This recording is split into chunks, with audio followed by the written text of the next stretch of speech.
نمازیوں کا شہر کراچی،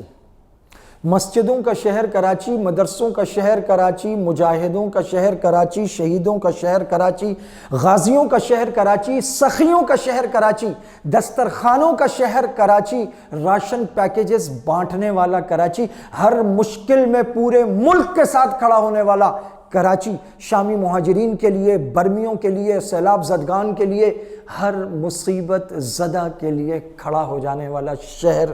کراچی، جس کے بارے میں خبر آئی ہے کہ یہ دنیا کا سیکنڈ موسٹ ڈرگ کنزیوم کرنے والا شہر بن چکا ہے۔ یہاں سے انڈسٹریاں جا رہی ہیں، یہاں سے کاروبار جا رہا ہے، یہاں کی سڑکیں ٹوٹ چکی ہیں، یہاں کے گٹر ابل رہے ہیں۔ کراچی میں رہنے والے لوگ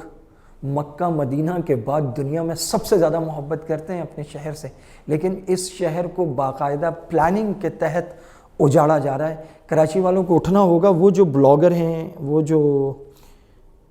کالم نگار ہیں، شاعر ہیں، ادیب ہیں، علماء ہیں، واعظین ہیں، جن کو اللہ نے یہاں عزت دی ہے، جو یہاں کے نمائندے ہیں، جنہوں نے یہاں کا نمک کھایا، جن پر یہاں کے نمک کی قدردانی واجب ہے،